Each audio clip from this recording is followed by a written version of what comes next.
Welcome everybody to another episode of UnHacked. It's been a few minutes since we recorded our last session, and this week and moving forward, I've got a couple new co-hosts. We've got Mario and Bryan. Before we dig in too much, I'm going to give both you guys just a quick second to introduce yourself. Mario, you want to take it first? Sure. My name is Mario Zaki, CEO of Mastech. We are a managed service provider in New Jersey, servicing New Jersey, New York area. All right, Bryan, what do you got? Yep, Bryan Lachapelle from B4 Networks, president and founder. I represent B4 Networks out in Ontario, Canada. All right, you guys both you do dabble a little bit with cybersecurity, I guess. And just We're a learning. bit. I would tell you quickly. I love to tell this story because I got into IT, computer repair, back in 1997. I was still kind of a kid back then. I'm dating myself. Never in my life did I imagine that I would be fighting cybercrime rings in Russia. That's not why I got into the business, but here we are. You guys have anything similar to that? Did you go into law enforcement and think, hey, someday I hope to be fighting crime? No, my kids to this day they'll watch stuff on YouTube and about hackers and stuff like that. And they're like, "Daddy, you actually fight these hackers every day? That's so cool." I'm like, "Yep, that's me." Yeah, it's cool. It makes it so I can't sleep at night. It's great. Yeah, I remember watching Hackers when I was really young, thinking, "Well, that looks really cool. All the things that they're doing. I am gonna fight those guys one day." It's not the same at all. No, no, it's not. I was gonna try it. Was it War Games? The first movie I ever saw about hacking way Yeah. back when. Do you guys remember that one? Yeah, that Dude's was a like good one. launching missiles. Oh my Anyways, gosh. back on track. Um, so today we're gonna break down the MGM breach that happened in Las Vegas. Now, I think you guys were heading down there at the same time I was, right? Did both you guys go to Vegas right after that breach happened? Bryan, were you I there?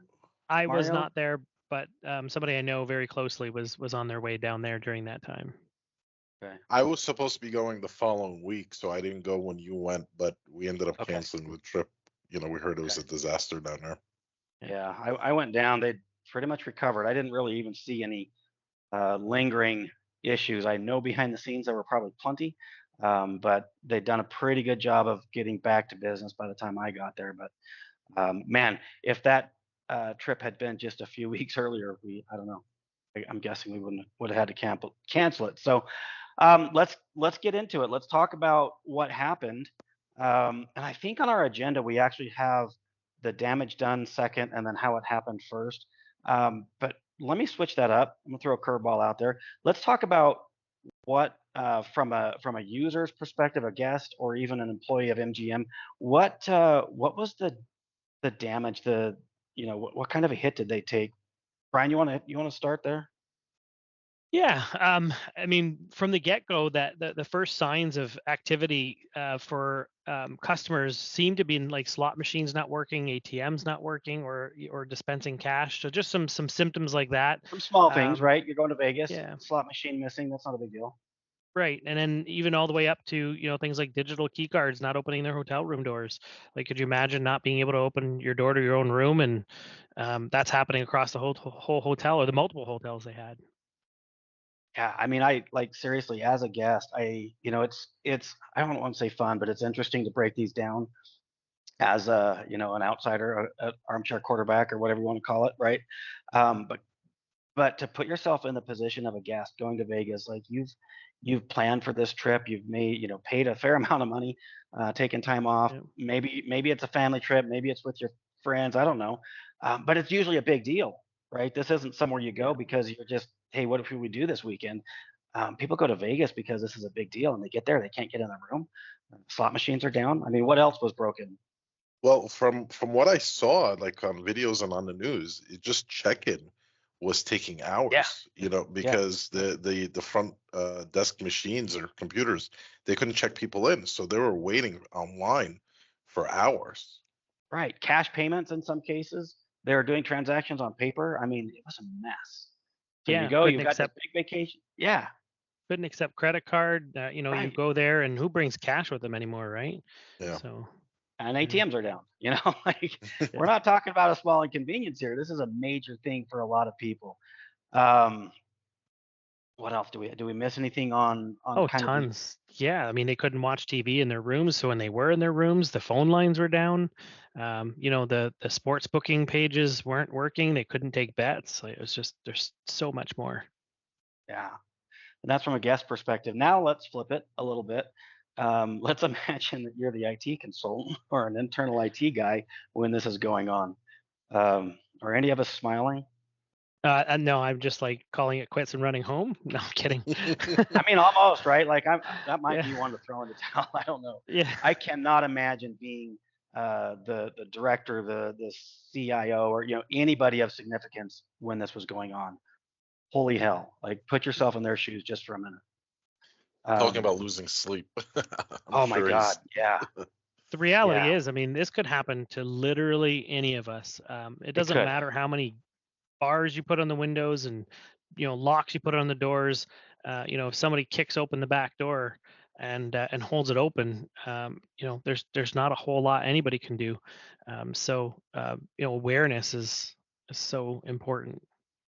And Yeah, the thing is too, like this happened at a very high level, a multi-trillion-dollar company. But just like how ransomware first started, it started at a big level, and then these little guys started learning from it and kind of doing it themselves. So eventually, it's going to start trickling down to the smaller companies and the hackers that are not as part of the same organization. So they're going to start trying to focus on like the low-hanging fruit, and they're going to start trying to focus on the smaller guys because there's a blueprint now of how something like this can be done.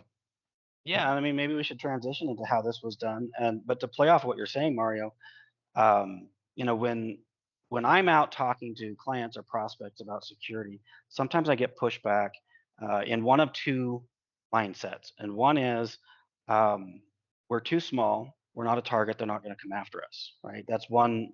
Uh, We get that one all the time. yeah. Same here. Then the other one is it's almost desperation or despair, right? Like if the MGM Grand with all their money, all their resources can't avoid a hack, like what chance do we have?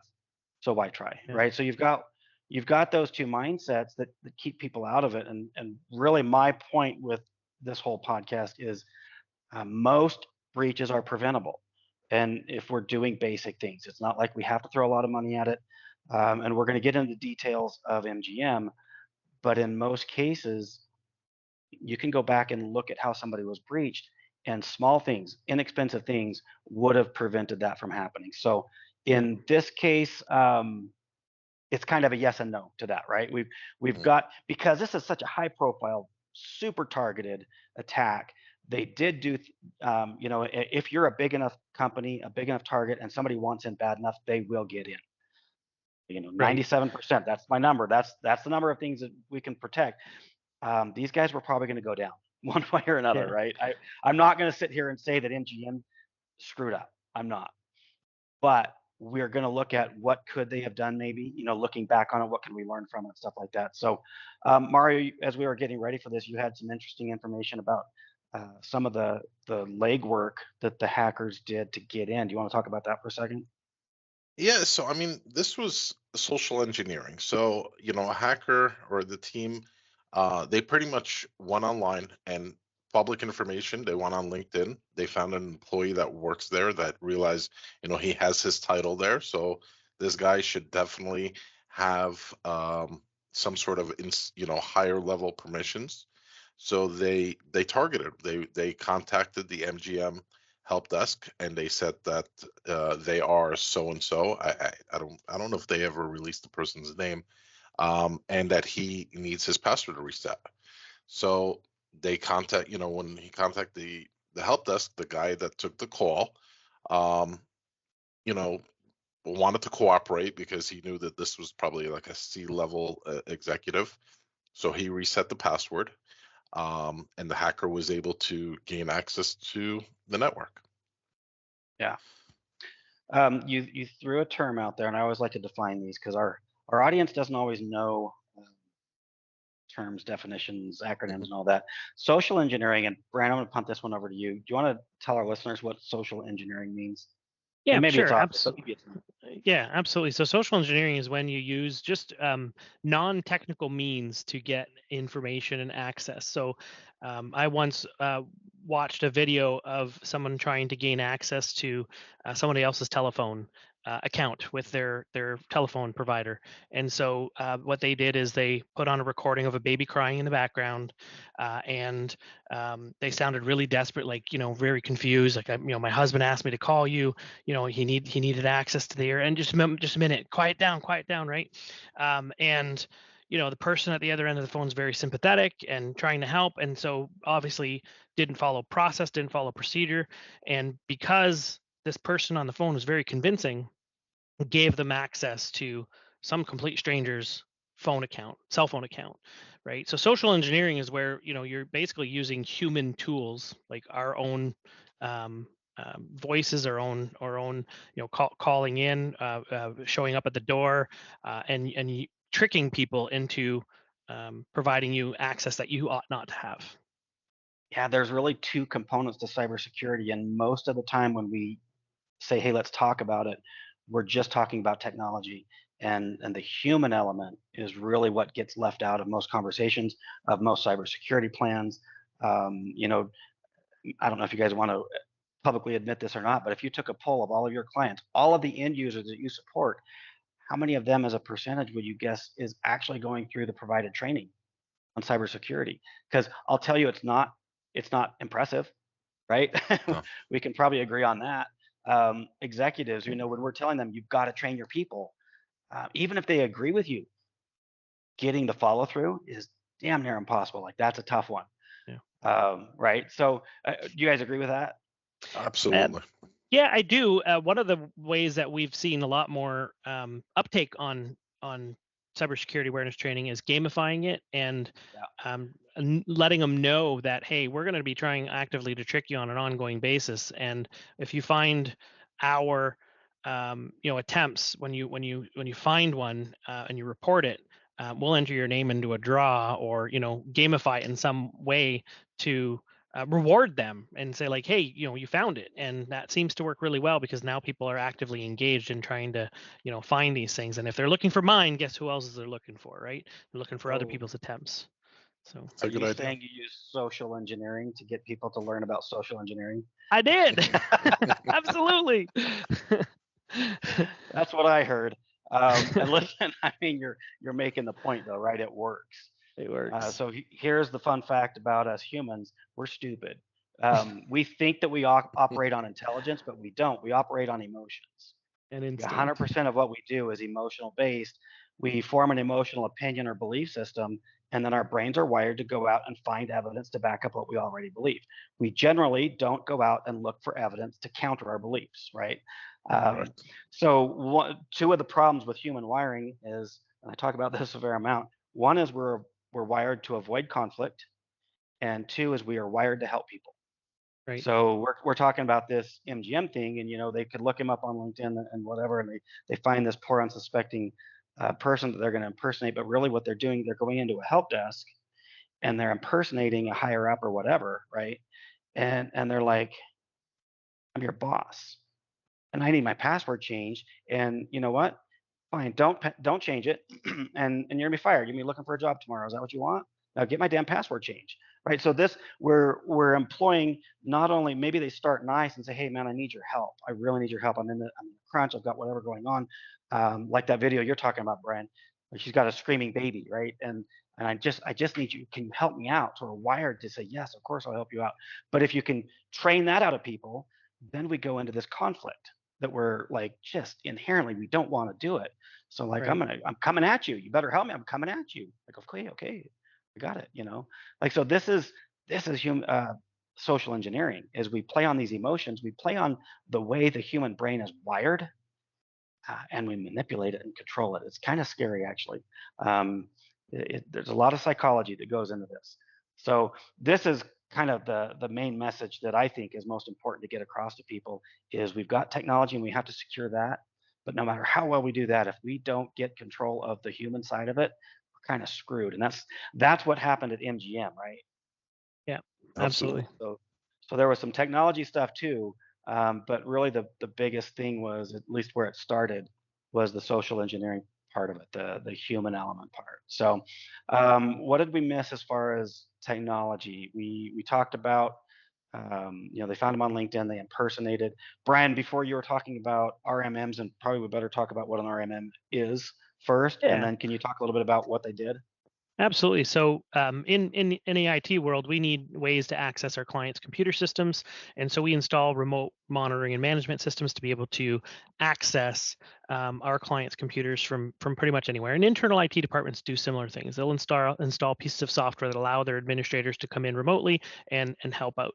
And what happened in this particular case is, once the criminals and the hackers got in, they installed multiple versions of their own kind of remote monitoring and management system all over the place, in as many places as they could. And so if one was found, they had backup. So they're actually following our rules, which is always have a backup, right? Always make sure you have a backup. They installed backup ways to get back into the network should the IT administrators of MGM discover what they were doing. It was very difficult to get them out, because they would stop one, they would plug that hole, they'd come in from another way, they'd reopen it back up, and it was like a cat and mouse game. It reminds me of the one and only, knock on wood or whatever, time that one of my clients was breached. That's really where I pivoted. I got into this world wanting to fix computers. That was my love, and now I'm fighting crime. But this was that pivotal moment, um, where a client got hit with a ransomware attack, encrypted all their files. I wasn't even worried. I'm like, doesn't matter. We've got a good backup in place. I went in, we wiped the server, we restored from backup. Before I even got, before I could even make the drive from their office back to mine, they were on the phone and saying, "Hey, we're encrypted again." And long story short, what I was doing is restoring their access. They had made multiple administrative password or accounts on the server, and they had multiple ways in. And every time I would restore, I was just restoring their access back to the server. That was a huge wake up call for me. And yeah, and So they know that. They know if you try yeah, to try to restore, that they'll be able to go back in. And usually a lot of times when that happens, when you restore because you think you're going to be able to get them out, that's when the ransomware doubles. Yeah. If they're asking for 50,000, now they're asking for 100,000. yeah, Yeah, these guys are clever too, right? We think that these are people in hoodies in a basement somewhere, but these are very sophisticated organizations, like your company, my company, and their job, and they sit around in a room talking to each other, like, how could we improve our business, right? How could we get better at our craft? How can we improve? And they do that. They iterate, they get better and better and better at being a criminal. And and they just like you get consolidate. better, yeah, and they consolidate, and I mean, they even rent software from other That's what. providers as a service, right? Yeah, Like, so yeah. if they don't know how to do it, they confer with other people who do, and rent their They can rent the version. software, and they've got Yeah, help desk support. Yeah. yeah, You and can they, call in and say, "Hey, I bought your software, and I can't for the yeah, life of me hack my school and change my grades. Help me out." Right? yeah.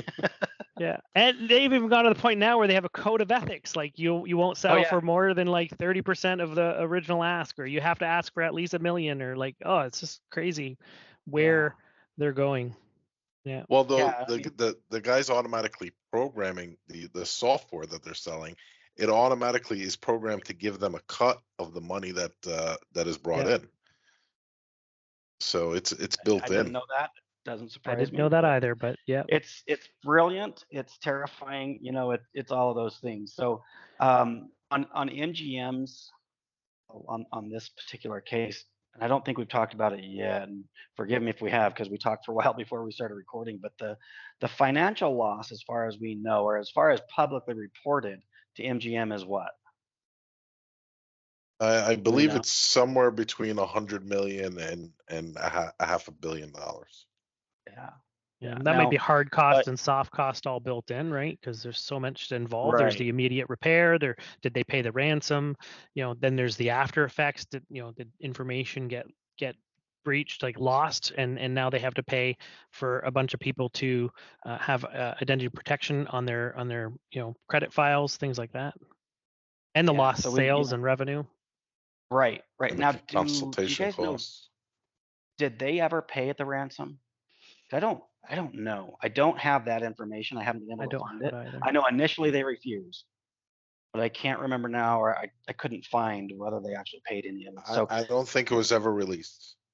yeah, so I'm guessing they Caesars did. was Caesars released. did, and they negotiated for like 50% of the ask, right? And Yeah, I think that was what, 15 million.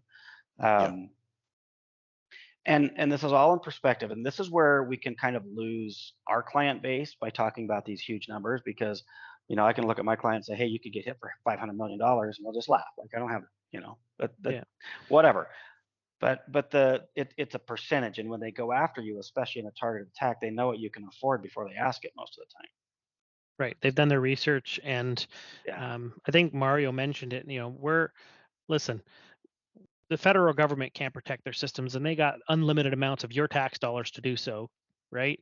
So, a lot of our prospects are like, well, we can't afford this. But the reality is you don't have to do what they're doing. You just have to be good enough that you're not the low hanging fruit. Put in place all the security protections that are basic and obvious. But if they really really want to come after you, if they're targeting you specifically, they'll always find a way. Well, and here's another thing that I'll tell clients who are like, if the big guys are going to get hit, I've got no chance. The problem with these bigger organizations is not only do they have more resources, but they have a lot more red tape and politics. And So footprint. I, as a lowly IT guy at a big company, can go in and say, hey, boss, we're going to get hacked, and here's how it's going to happen. And the boss can say, hey, sit down and shut up.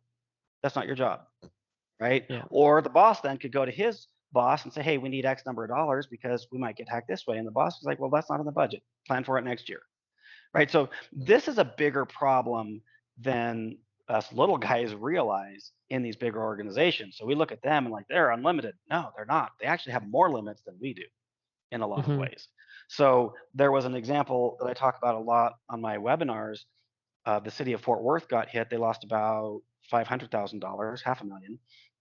And excuse me, bad timing for a scratch in my throat. The IT guy who brought that to the attention of his higher ups was told exactly that: sit down and shut up.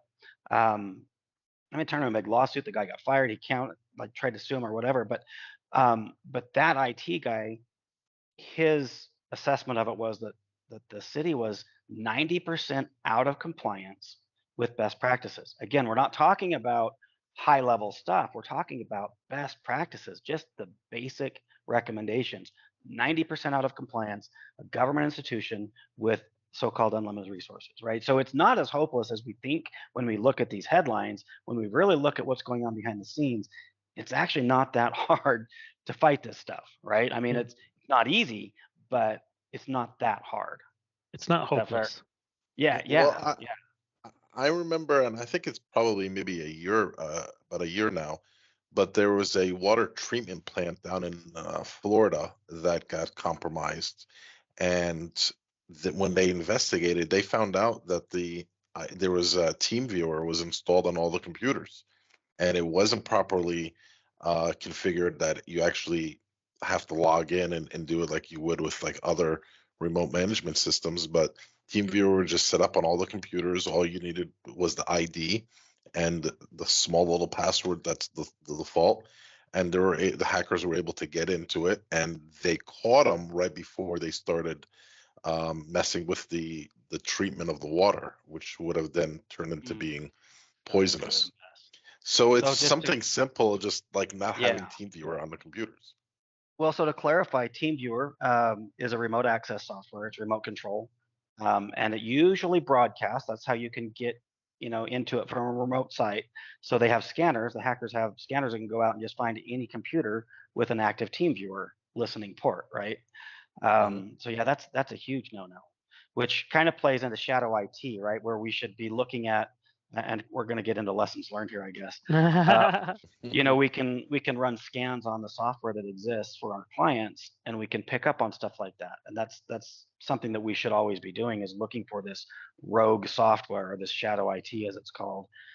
Looking for remote access stuff, looking for open ports, looking for anything that the hackers are looking for. Yeah. If we're also looking for it, a lot of times we can find it and close it before they get to it. So For clarity, shadow IT is where your own employees are installing software they don't have authorization to install, right. to make their lives easier. So, hey, I want this file synchronization tool, so I'm just going to download my own and install it and pay for it, and that would be considered shadow IT.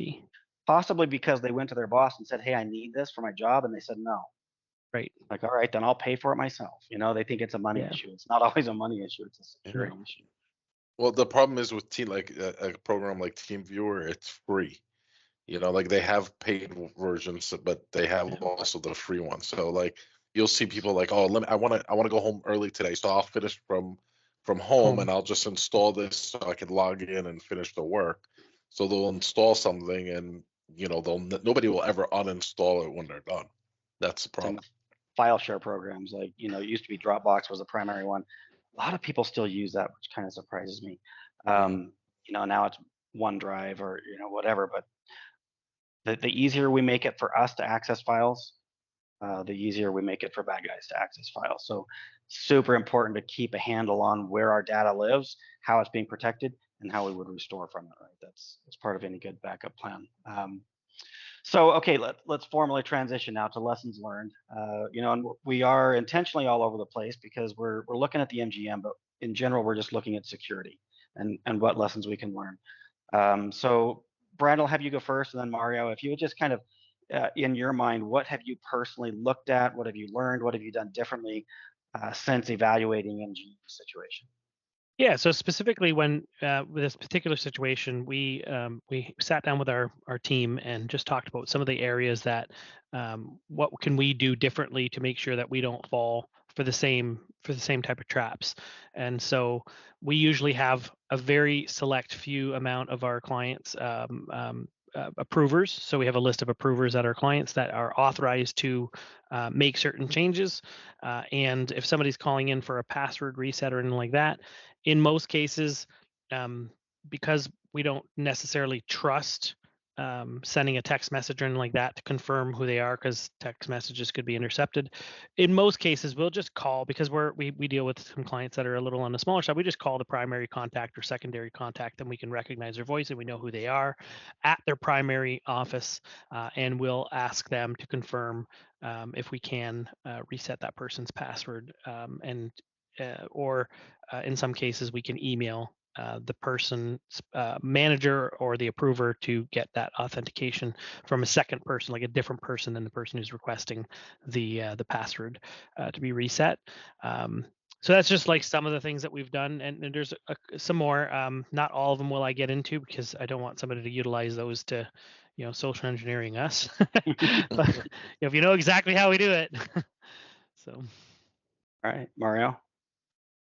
So we put a couple things in place, and one of them is if somebody calls in that we're not familiar with, that we don't know, he's not a person that we call, that calls in every day, like the owner or something, we'll have them say, okay, to confirm your identity, we're just going to hang up. We're going to call your main office and reach you on your extension. If just go ahead and pick up, and then we can resume with the password reset. We also, during onboarding of new clients, we'll ask the owner or the office manager to provide us a list of the employees, their email addresses, and their cell phone. We will send them like a unique text message, and have them confirm the text message that we got. Now, these things are not all 100% proof, but we've trying to narrowing down. We're trying to get to that 97% that you mentioned before. Right. And then another thing is that we'll just, if we'll have them reach out to the office manager and say, hey, have the office manager reach out to us and call us, and give us authorization to do this. Let me maybe put you on the spot a little bit, Mario. You said that you have, and I think you said it's an onboarding process where you bring on a new client, then you get a list of all employees and cell phones and whatever else. Do you have a process in place to keep that up to date? Well, and I will just tell on myself, that's something I struggle with, because for example, I've got a client that onboards and offboards probably a dozen employees a week. I mean, it's just insane to keep up with that. So talk to me a little bit about how you handle that.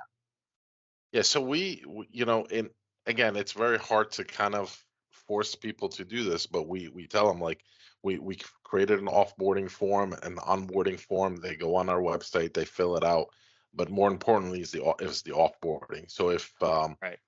part of the social engineering, if a manager or somebody that we're already actually familiar with calls in and say, hey, for some reason, and they speak to somebody, that may have not been the person to disable the account. For some reason, my account is disabled. Can you go ahead and re-enable for me? And, if the person knows who it is, because he was an employee that we never got an offboarding information for, calls in and we reset it, then they're back in. So we usually are, it- talking to the managers or the owners on a regular basis, like, hey, if there's any offboarding, please let us know. And usually, a lot of times too, during an onboarding process, we'll ask them like, hey, is this replacing an existing person? Oh yeah, it's replacing John Doe that left last week. Oh well, we didn't get an offboarding for John Doe. Here's the link. Please, fill out all the information. So we usually, and especially like with licenses, like 365 licenses, we want to, disable one, enable another one.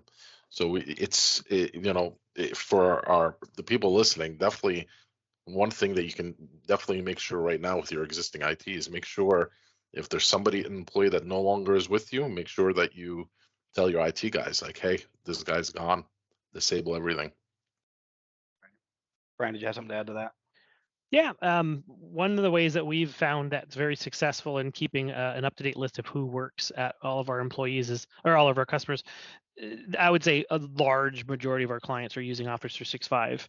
And so we're using a synchronization between their Office 365 and our systems to keep an up-to-date list of active users from their systems. And every time we onboard a user, we do the same. We ask if there's a user this person's replacing, but more importantly, approximately once a month or once a quarter, depending on the client, we will actually go through a list of their user accounts with them and confirm that these are still active and still up to date. And anybody who leaves, even if they're oh, we need access to their account, we still disable the account that synchronized back to us to say it's disabled, and then just provide access to whatever files that the person needs, the new person needs to have access to. We don't give them access to the old account, so that way they're disabled.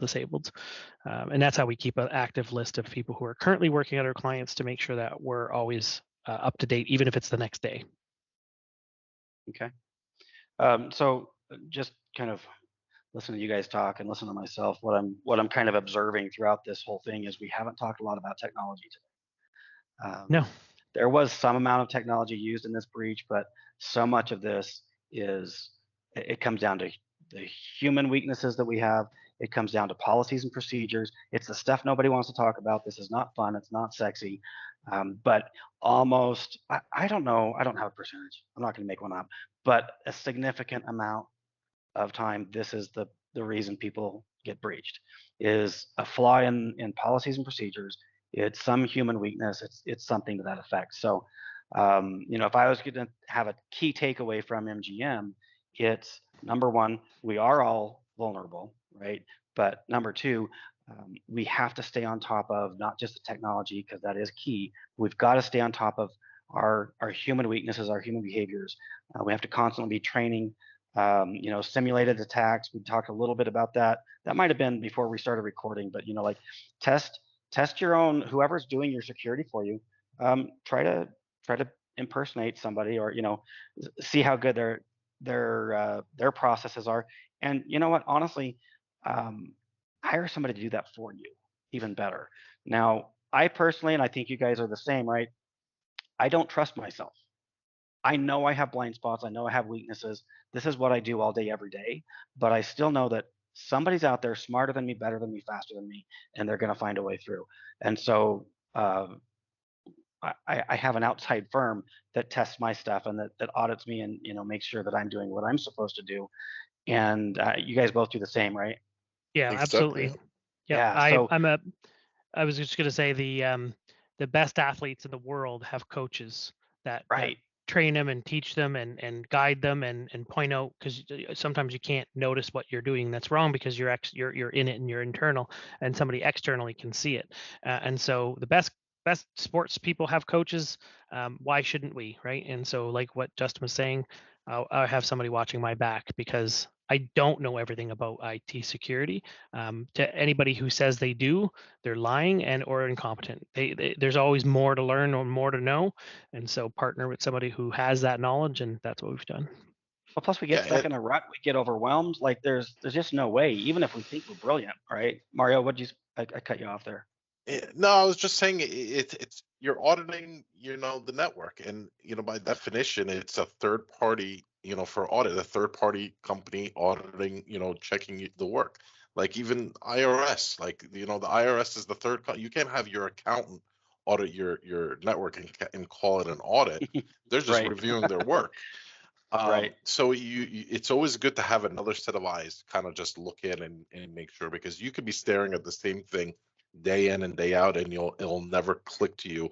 Like if another set of eyes looks and say, hey, you notice that you forgot this section, or this is wrong, or you should be doing this a little differently.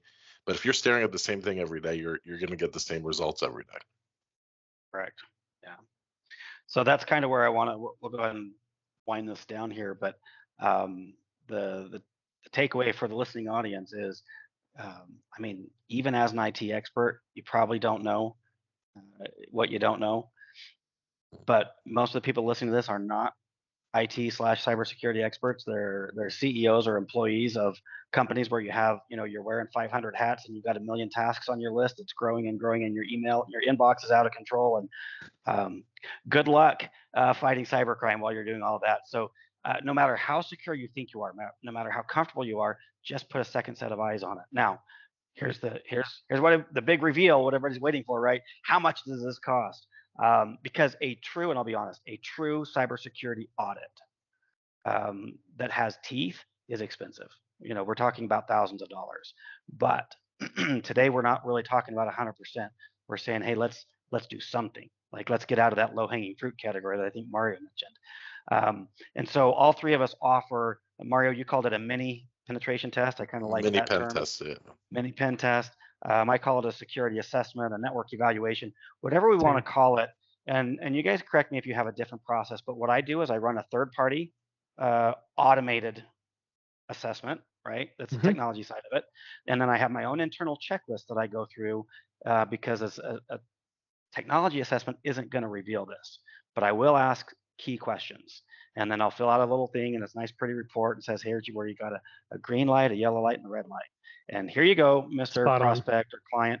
Take this and do what you will with it. Hire me if you want to. If you don't, take it to your IT company, take it to your internal employees, and say, hey, somebody else said this is our weak spot. What should we do about it? Whatever. Start the conversation. That's what I'm saying. It's a free assessment. There's no strings attached. Get the dialogue started. Bryan and Mario, do you guys have anything to add to that? You summed it up pretty good. Yeah, essentially, this mini pen test pretty much acts like a what would happen if one of your employees clicks on the wrong link and gives a hacker an access to your network. What information are they going to find? So it pretty much manipulates that without actually extracting any of your sensitive data. Right. Okay. So to schedule one of these, if you are lucky enough to live in one of the areas that we support, I'm in Texas and Nevada. Bryan, you guys want to tell again where you're located? Yeah, Niagara Region, Ontario, Canada. Mario, you're northeast, I believe. Yeah, northeast. We're in New Jersey, North Jersey, and we're servicing the North Jersey and the New York City area, and all the boroughs in that area as well. And honestly, guys, if you're outside of this, our areas, we have a lot of connections, and we can probably hook you up with something very similar. So reach out. You can get our contact information on unhacked.live. That's the website for the podcast. And then quickly, Bryan and Mario, if you guys want to give your own personal websites as well, or your business websites, you can. Sure. Yeah. Mine is b4networks.ca. And if you go to there, it's the letter B, the number 4, networks with an S.ca. There's a request for our assessment right on the main page.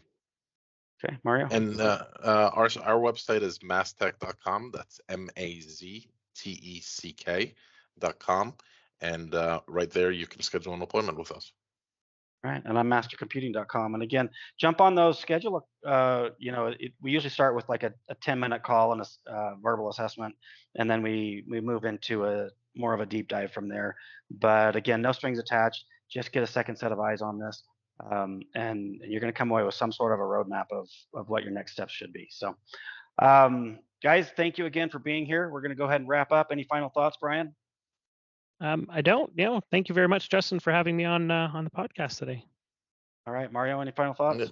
Same here. I had a lot of fun, and I'm looking forward to doing this next week. All right, we'll see you guys next week. Take care.